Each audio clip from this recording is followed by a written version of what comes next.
दोस्तों, बॉलीवुड न सिर्फ भारत में बल्कि पूरी दुनिया में अपनी एक अलग छाप छोड़ चुका है। बॉलीवुड की फिल्में विदेशों में भी बड़े चाव से देखे जाते हैं और उसका लुत्फ उठाते हैं।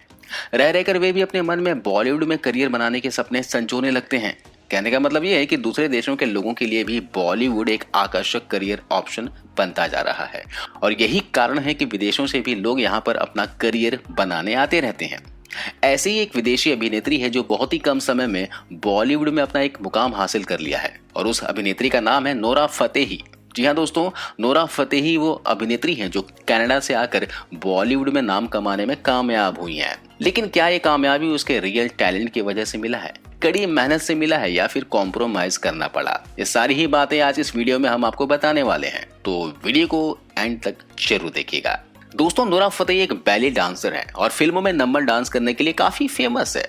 जन्म की अगर बात करें तो इनका जन्म 6 फरवरी 1992 को कनाडा में हुआ था। वैसे नोरा का पूरा परिवार मूल रूप से मोरक्को का रहने वाला है, लेकिन उसका परिवार मोरक्को से निकलने के बाद कनाडा में शिफ्ट हो गया था। नोरा के पिता एक बिजनेसमैन थे। नोरा जब 10-11 साल की थी तभी उसके माता पिता का डिवोर्स हो गया था। नोरा का एक छोटा भाई भी है। नोरा की स्कूलिंग कनाडा से हुई थी और उसने सिर्फ 12वीं कक्षा तक ही पढ़ाई की है। 12वीं कक्षा के बाद नोरा ने कॉलेज में एडमिशन तो लिया था, लेकिन उसने कॉलेज बीच में ही ड्रॉप कर दिया था। नोरा बचपन से ही अभिनय के क्षेत्र में आना चाहती थी और यही कारण था कि उसने अपनी पढ़ाई बीच में ही छोड़कर एक्टिंग के लिए ट्राई करना शुरू कर दिया था। लेकिन नोरा को ना तो एक्टिंग आती थी और ना ही उसे डांस आता था।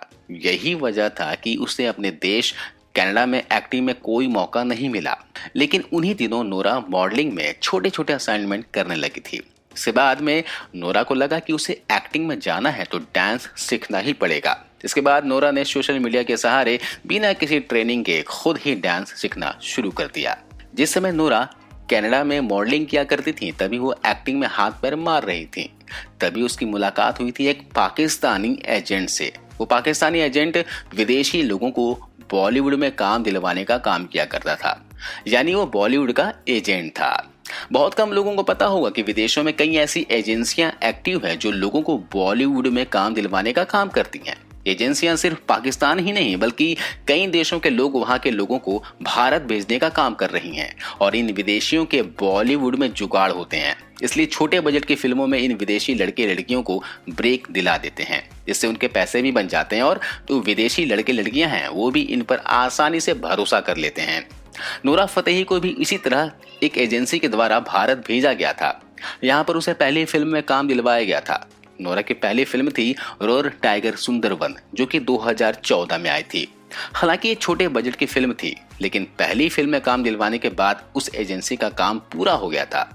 दोस्तों, ये जो विदेशी एजेंसियां विदेशी लड़के लड़कियों को भारत के बॉलीवुड में भेजने का काम कर रही हैं, ये सारे काम छिप कर करती हैं। यानी कि भारत सरकार को भी पता नहीं होता कि विदेशों से कुछ लोग भारत आकर यहाँ के लोगों का रातों रात रोजगार छीनकर मशहूर हो जाते हैं। भारत सरकार को क्यों नहीं पता होता, इसका भी वजह है। दोस्तों, विदेशी जब बॉलीवुड में पूरी तरह नहीं जम जाते तब तक वो ये नहीं बताते कि उन्हें किसी एजेंट कंपनी जो कि विदेशी में छिप कर चलाई जा रही है उनके द्वारा भारत भेजा गया है। सफल होने के बाद खुद बॉलीवुड के लोग भी उस विदेशी कलाकार की ऐसी इमेज भारतीयों के सामने पेश करते हैं कि हमें सोचने का समय ही नहीं मिलता कि जो विदेशी कलाकार है ये आए कैसे होंगे। दूसरी तरफ ये लोग भी ऐसे ऐसे बयान देकर बच निकलते हैं कि आप अंदाजा ही नहीं लगा पाएंगे। दरअसल इन विदेशी कलाकारों को सिखाया जाता है कि वो अपने बयान में बस गिनी चुनी लाइनें ही हर बार बोलेंगे, जैसे कि इन्हें बॉलीवुड से, भारत की संस्कृति से बहुत प्यार है और भारत आकर काम करना बचपन का सपना था। कुछ ऐसे ही बयान उनके द्वारा दिए जाते हैं। जैसे कि मैं अगर नोरा फतेही की बात करूं तो जब भी इनसे पूछा जाता है कि वो भारत क्यों आई हैं, या बॉलीवुड में काम करने क्यों आई हैं, या फिर यहाँ इसे कौन लेकर आया है, तो वो कभी भी ये नहीं कहती हैं कि उसे किसी एजेंट या फिर एजेंसी के द्वारा पूरी योजना के साथ में भारत भेजा गया था ताकि वो यहाँ आकर अपने करियर के नाम पर गंदगी फैला सके, बल्कि ये सिर्फ यही कहती हैं कि इसे बचपन से ही भारत से बहुत प्यार था। बॉलीवुड की फिल्में वो देखा करती थीं, जिसके बाद बॉलीवुड उनके दिल में बसने लगा था और इसलिए वो भारत में अपना करियर बनाने आ गई हैं। असली वजह को पूरी तरह से छिपा दिया जाता है। जितने भी पाकिस्तानी कलाकार भारत आए हैं वो ज्यादातर एजेंटों के द्वारा ही बॉलीवुड में भेजे जाते हैं। नोरा को एजेंसी की तरफ से जो पहली फिल्म मिली थी वो फ्लॉप हो गई। इसके बाद एक और हिंदी फिल्म में नोरा ने काम किया और वो फिल्म थी मिस्टर एक्स। इसमें एक छोटा सा रोल उसे मिला था, लेकिन ये फिल्म भी फ्लॉप साबित हुई। इसके बाद नोरा को फिल्मों का कोई ऑफर नहीं आया, लेकिन उसे फिल्मों में आइटम डांस करने के लिए ऑफर जरूर आने शुरू हो गए थे, जिनमें हिंदी ही नहीं तेलुगु, तमिल और मलयालम फिल्में भी शामिल थी। ये फिल्में थी टेम्पर, बाहुबली, किक 2 जो कि तमिल भाषा की फिल्में थी। नोरा डांसर तक ही सीमित होती जा रही थी। साल 2015 में नोरा को बिग बॉस के सीजन 9 में बुलाया जाता है और बिग बॉस के घर में 84 दिनों तक रहकर भी आती हैं। इसके बाद नोरा को थोड़ी बहुत प्रसिद्धि तो मिली, लेकिन फिल्मों में काम तब भी नहीं मिलता था। साल 2016 में नोरा ने सिर्फ 2 फिल्मों में ही काम किया था, वो भी आइटम सॉन्ग पर। एक हिंदी फिल्म थी और दूसरी तेलुगु फिल्म थी। इसके बाद साल 2017 में नोरा को बिल्कुल भी काम नहीं मिला। उस साल एकदम वो फ्री बैठी रही। उसी दौरान नोरा की मुलाकात हुई थी टी सीरीज कंपनी के मालिक भूषण कुमार से। भूषण ने इसे पहला एल्बम सॉन्ग दिया था, जो कि हार्डे संधू का गाना था, लेकिन उसे टी सीरीज के बैनर ने रिलीज किया था। इसी पहले गाने से भूषण कुमार और नोरा फतेही का मिलन हुआ और इन दोनों की दोस्ती बढ़ती चली गई और दोनों ने एक साथ में कई एल्बम गाने में भी काम किया। इसके बाद भूषण कुमार ने नोरा फतेही के करियर को संवारने की जिम्मेदारी उठा ली। बाद में टी सीरीज के भूषण कुमार ने नोरा को अपनी एक फिल्म सत्यमेव जयते में भी एक आइटम डांस करने के लिए दिया था।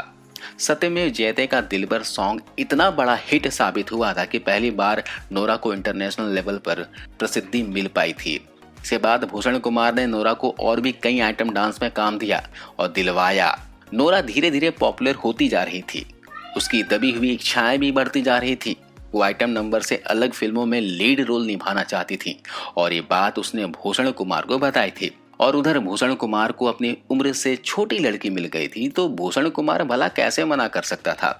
भूषण कुमार ने अपनी पहली फिल्म भारत में सलमान खान के साथ में नोरा को एक छोटा सा रोल करने को दिया।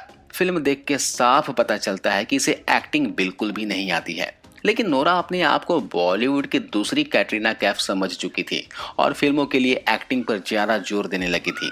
और इस काम में उसकी मदद कर रहा था भूषण कुमार, जिसने अपनी फिल्म भारत के बाद बाटला हाउस में भी इसे एक छोटा सा रोल करने को दिया था।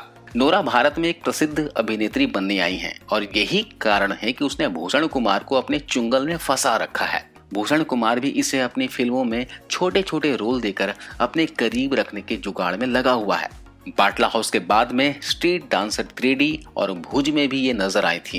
ये सारी फिल्में जिनका मैंने नाम लिया, ये सारी की सारी भूषण कुमार की ही फिल्में थी।